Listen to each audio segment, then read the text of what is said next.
जो last class थी उसमें हमने बात की थी हाइलो मेथड की। ठीक है, हाइलो मेथड में हमने कहा था कि ये वो मेथड है जिसको यूज करते हुए हम सेमी वेरिएबल कॉस्ट को जो है वो स्प्लिट करते हैं फिक्स कॉस्ट में और वेरिएबल कॉस्ट में। ठीक है, स्टेप वन ये था कि हम आइडेंटिफाई करते थे कि हाईएस्ट और लोवेस्ट एक्टिविटी लेवल क्या है और उन एक्टिविटी लेवल्स पे कॉस्ट क्या है। स्टेप टू में हम वेरिएबल कॉस्ट पर यूनिट निकालते थे। उसका फॉर्मूला था cost at highest level of activity minus cost at lowest level of activity divided by highest level of activity minus lowest level of activity. इससे हमारे पास variable cost per unit आ जाती थी। फिर हम जो फॉर्मूला था total cost is equal to fix cost plus variable cost के थ्रू जो है वेरिएबल कॉस्ट को सब्स्टिट्यूट करके टोटल कॉस्ट हम यूज करते थे किसी भी एक रेलिवेंट किसी भी एक एक्टिविटी लेवल, कोई भी एक एक्टिविटी लेवल की हम कॉस्ट यूज करते थे और उसके थ्रू हम फिक्स कॉस्ट को डिराइव कर लेते थे। ठीक है, और फिक्स कॉस्ट हमारे पास आ जाती थी। अब कभी कभार ऐसा होता है कि कॉस्ट जो है आपकी वो स्टेप फिक्स कॉस्ट होती है। ठीक है, फिक्स कॉस्ट तो वो कॉस्ट होती है ना जो कि ओवरऑल हर एक्टिविटी लेवल पे फिक्स रहती है, लेकिन कभी कभार स्टेप फिक्स कॉस्ट आ जाती है।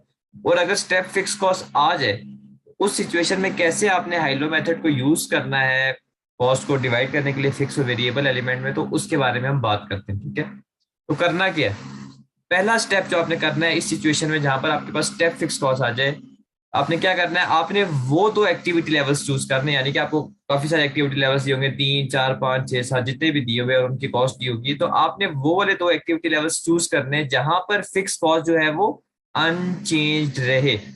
अनचेंज रहे इसका मतलब क्या है, इसका मतलब है आपने वो दो एक्टिविटी लेवल्स यूज करने हैं जहां पर फिक्स कॉस्ट जो है वो अनचेंज है। यानी कि अगर फॉर एग्जांपल आपकी जो फिक्स कॉस्ट है वो 10 से 20 यूनिट्स के दरमियान वो है $1000। ठीक है, और 20 से अबव जाके या मैं 21 से 30 लिख लेता हूँ तो उसमें स्टेप फिक्स कॉस्ट है, उसमें एक 500 का एक स्टेप एलिमेंट आ जाता है तो वो 1500 हो जाती है फॉर एग्जाम्पल। ठीक है, तो अब आपको डाटा दिया हो, आपको डाटा दिया होगा जी एक्टिविटी लेवल 10 है, एक्टिविटी लेवल 15 है, एक्टिविटी लेवल 20 है, 25 है, 30 है और इन पे कॉस्ट दी हुई है। इस सिचुएशन में आपने वो दो एक्टिविटी लेवल्स चूज करने हैं जहां पर कॉस्ट अनचेंज है। ठीक है, जैसे फॉर एग्जांपल अब 1500 स्टेप फिक्स कॉस्ट है यानी कि कॉस्ट फिक्स स्टेप अप आ गया, तो आप या तो 25 से 30 के दरमियान कोई भी एक्टिविटी लेवल ले ले या फिर आप 10 से 15 वाला ले ले, क्योंकि यहाँ पर भी जो फिक्स कॉस्ट है वो सेम होगी इन दोनों के दरमियान और इसके दरमियान भी सेम होगी। इसमें या कि सिंपल फिक्स कॉस्ट होगी, इसमें या कि स्टेप एलिमेंट आ जाएगा, तो ये मैटर नहीं करता। ठीक है, मैं दोबारा रिपीट करता हूँ, आपने जस्ट वो दो एक्टिविटी लेवल चूज करने हैं जहां पर फिक्स कॉस्ट दोनों पे सेम ही है, उसमें कोई चेंज नहीं आया, चाहे वो स्टेप फिक्स कॉस्ट के बाद वाले एक्टिविटी लेवल्स हो चाहे वो उससे कम वाले हो। ठीक है, वो करके, ठीक है, वो दो एक्टिविटी लेवल्स चूज करके उन पे आपने वेरिएबल कॉस्ट पर यूनिट निकालनी है और वहां से आपने टोटल फिक्स कॉस्ट निकालनी है। हाइलो टेक्निक के साथ जो हमने किया भी है, पिछले लेक्चर में भी हमने बात की थी, वही नॉर्मली आपने काम करना है। ठीक है, पहली बात। दूसरी बात, फिर आपने एडजस्ट करना है फिक्स कॉस्ट को according to the step element. जो स्टेप एलिमेंट आ रहा है उसके अकॉर्डिंग भी आपने फिक्स कॉस्ट को एडजस्ट करना है। अब ये जो बातें मैंने बताई हैं इसका एक प्रैक्टिकल एक एग्जांपल करते हैं जिससे आपको बिल्कुल क्लियर हो जाएगा, तो करते हैं।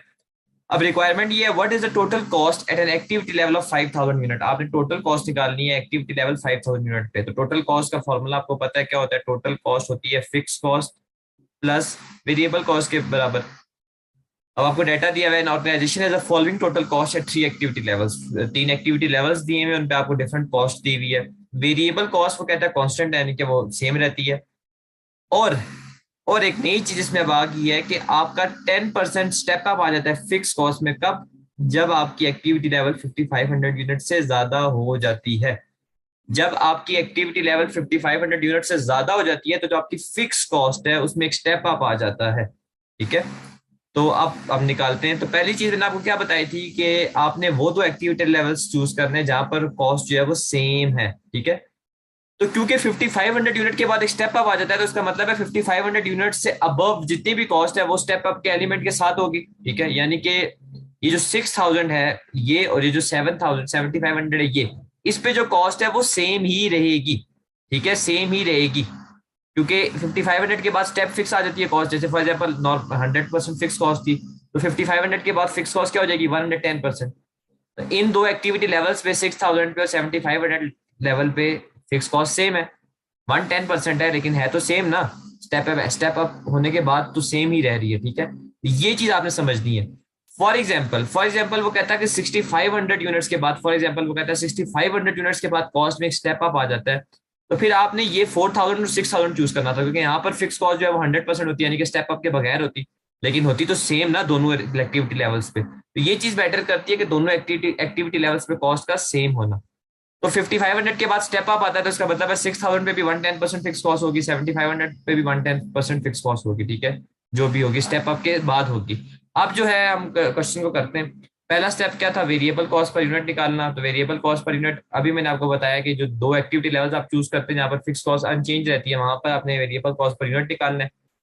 तो इसका फार्मूला वही होगा, 54,800 cost at high level of activity minus 50,000 cost at low level of activity, divide कर देना आपने हाईएस्ट एक्टिविटी लेवल 7500 से और लोएस्ट से 6000 से। तो अब मैं यहाँ से कॉस्ट पर यूनिट निकाल लेता हूँ, तो मेरे पास आ जाएगा ऊपर से 4800 और नीचे से मेरे पास आ जाएगा 1500 डिफरेंस।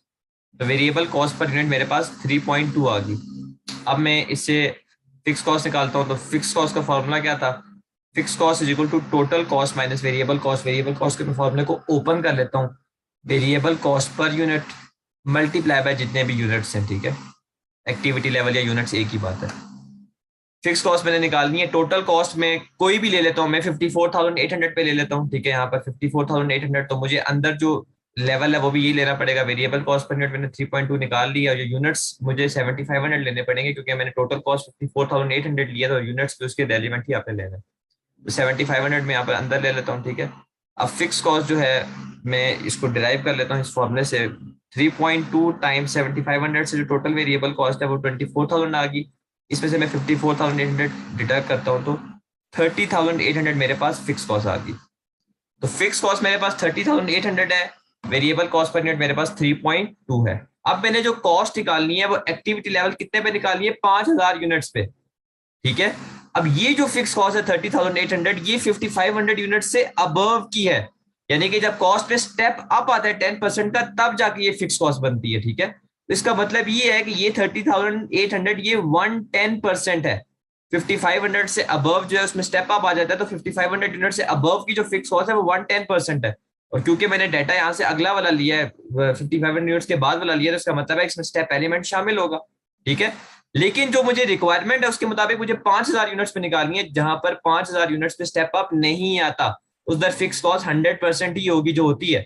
तो मैं कैसे निकालूंगा, मैं फिक्स कॉस्ट को यहाँ पर लिखता हूँ, fix cost is equal to 30,800, ये 110% को रिफ्लेक्ट कर रही है, ये वो वाली फिक्स कॉस्ट है जो 5,500 यूनिट्स के बाद होती है, यानी कि 110% इक्वल है। क्योंकि मैंने 100% निकालना है, तो मैं जब 110 से डिवाइड करूंगा इसको, मेरे पास 1% आएगा, मल्टीप्लाई बाय 100 करूंगा तो मेरे पास 100% आ जाएगा। तो 30,800 को जब मैं 110 से डिवाइड करूंगा, मल्टीप्लाई बाय 100 करूंगा, तो मेरे पास फिक्स कॉस्ट आ गई, वो आ गई 28,000। यानी कि 5,500 यूनिट से नीचे नीचे जो फिक्स कॉस्ट है वो 28,000 है, उसके अबव जो है उसमें एक स्टेप अप आ जाता है 10% का। तो बेशक आप 28,000 को 110% से मल्टीप्लाई कर ले, 30,800 ही आएगा, ठीक है। ये असल में ट्रिक थी, ये लॉजिक थी जो आपने समझनी है, ठीक है। मैंने टोटल कॉस्ट निकालनी है, फिक्स कॉस्ट 5,000 यूनिट की, क्योंकि मैंने 5,000 यूनिट की निकालनी है तो मुझे ये वाली फिक्स कॉस्ट लेनी है। अगर वो 5,500 यूनिट से अबव किसी की कहता तो मैं ये वाली फिक्स कॉस्ट लेता, ठीक है, क्योंकि उसके अबव कॉस्ट में एक स्टेप अप आ जाता है। फिक्स कॉस्ट मेरे पास आ गई 30,800। वेरिएबल कॉस्ट है वही मैं फॉर्मुला ओपन कर लेता हूँ, इसी तरह वेरिएबल कॉस्ट पर यूनिट 3.2 थी, और क्योंकि मैंने 5,000 यूनिट्स पे निकालनी है तो मैं मल्टीप्लाई बाय 5,000 कर दूंगा। तो 3.2 3.2 टाइम्स 5,000 आपको 16,000 दे देगा, इसमें प्लस आप 30,800 कर लेंगे, तो आपके पास जो कॉस्ट आ जाएगी वो आ जाएगी 46,800।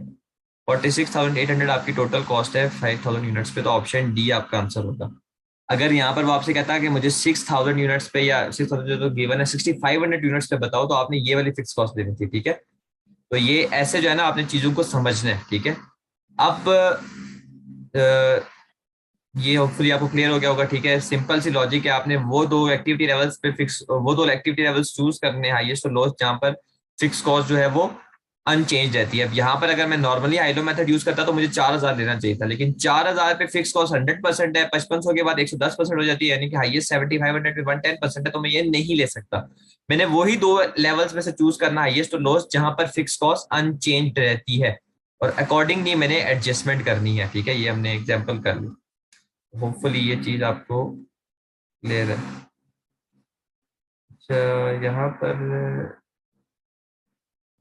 अच्छा यहाँ पर ये मैंने एक मिस्टेक की है, ये 30,800 नहीं है, ये 28,000 है, क्योंकि मैंने ये वाली लेनी है। ये आंसर मैंने यहाँ पर गलत निकाला होगा, 28,000 मैंने लेनी है, सॉरी यहाँ पर एक मिस्टेक हो गई है, तो 44,000 आंसर आएगा, क्योंकि 5,000 यूनिट से 5000 यूनिट्स पे तो स्टेप अप एलिमेंट शामिल नहीं हुआ ना, वो तो 5500 के बाद था। तो यहाँ पर तो फिक्स कॉस्ट 100% और 100% फिक्स कॉस्ट हमने ये निकाली हुई है। तो 44,000 जो है वो हमारा आंसर आएगा।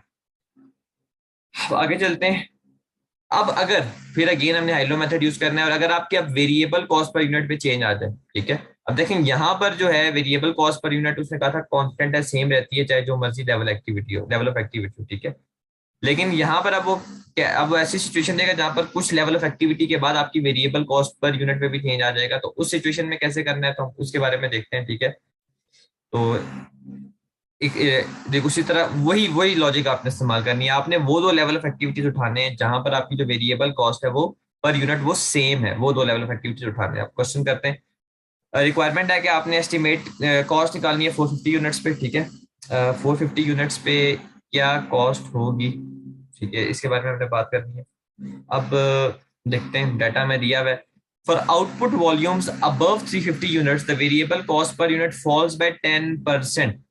वो कह रहा है कि 350 यूनिट से अबव जो आप आउटपुट आउटपुट बनाओगे वहां पर जाके आपकी वेरिएबल कॉस्ट में एक फॉल आ जाता है 10% का। वेरिएबल कॉस्ट पर यूनिट आपकी कम हो जाती है, ठीक है।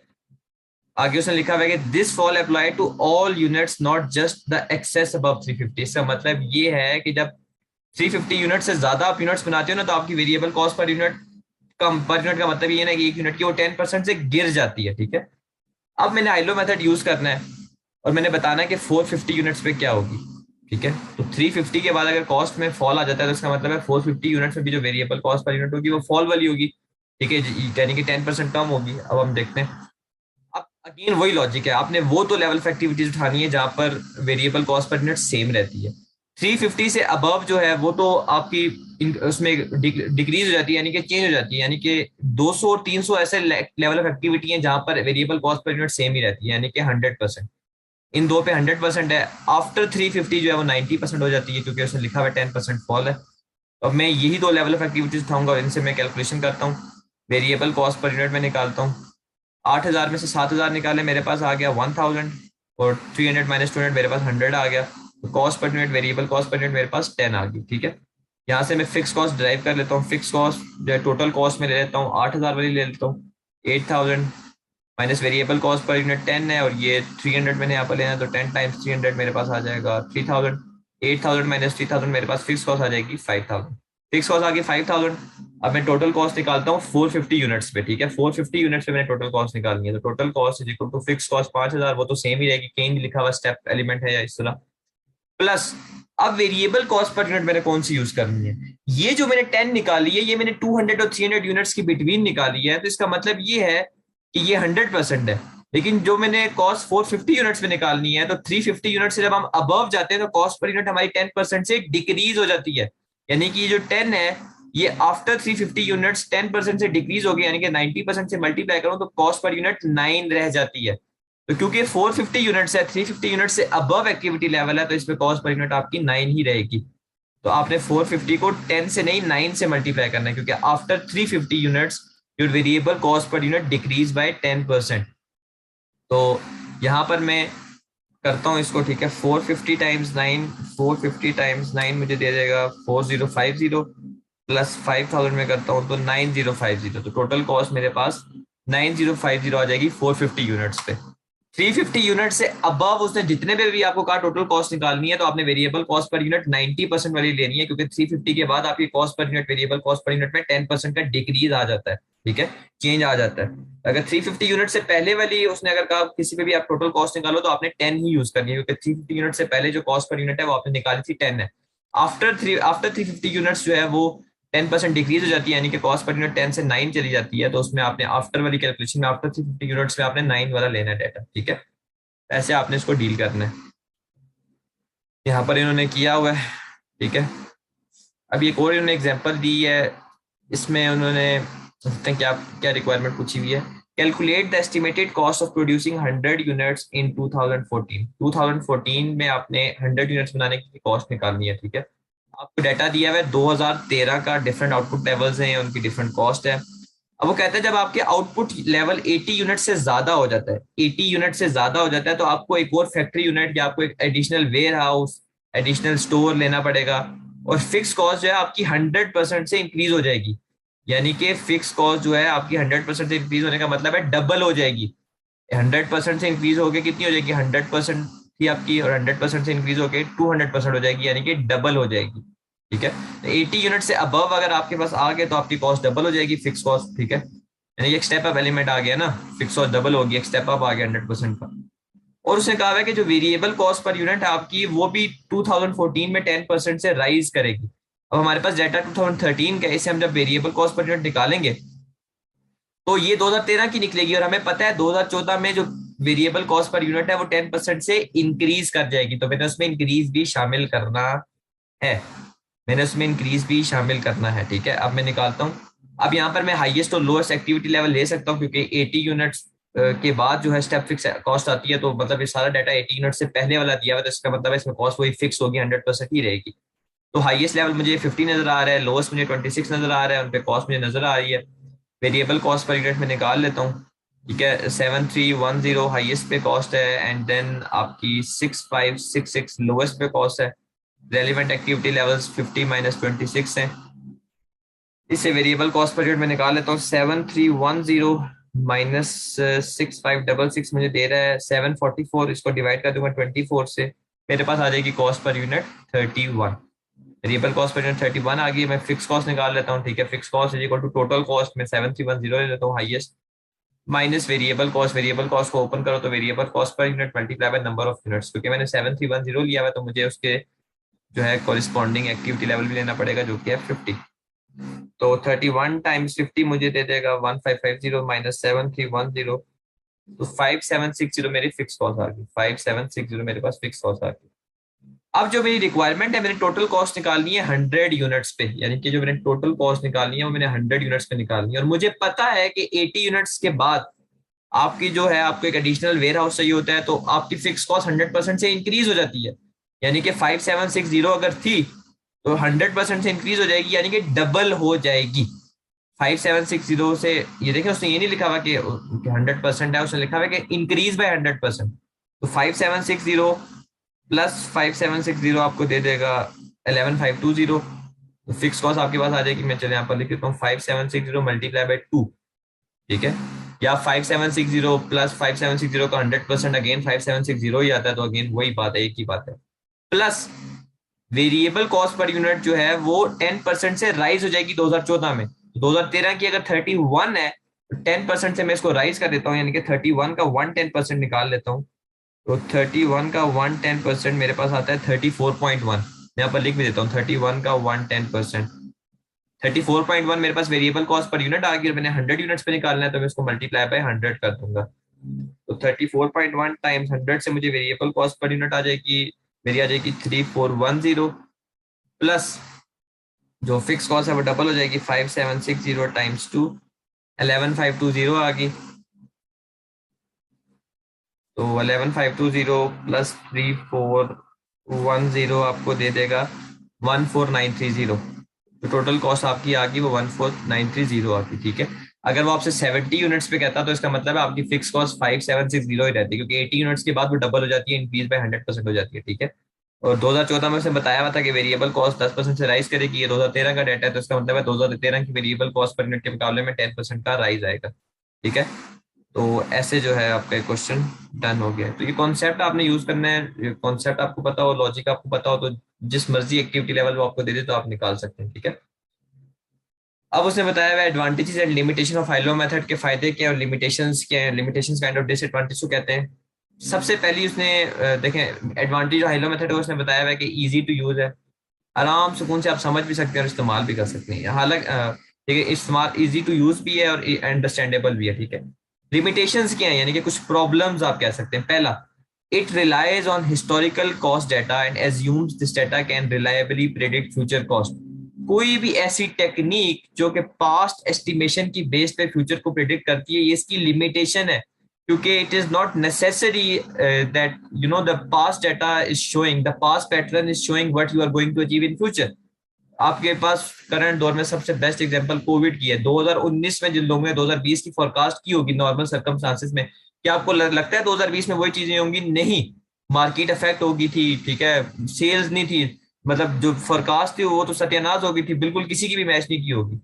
तो हिस्टोरिकल कॉस्ट डाटा पे रिलाय करते हुए फ्यूचर को प्रिडिक्ट करना इज ऑलवेज अ लिमिटेशन। कोई भी आप मैनेजमेंट अकाउंटिंग की टेक्निक पढ़ेंगे आगे जाके, आप डिफरेंट पढ़ेंगे, जिसमें आप पास्ट डाटा, पास्ट पैटर्न को यूज करते हुए फ्यूचर को प्रिडिक्ट करते हो, तो ये एक लिमिटेशन है, ठीक है, क्योंकि always it is not necessary कि जो आपने प्रिडिक्ट किया है हिस्टोरिकल पैटर्न को देखते हुए वही फ्यूचर में होगा, तो एक लिमिटेशन है।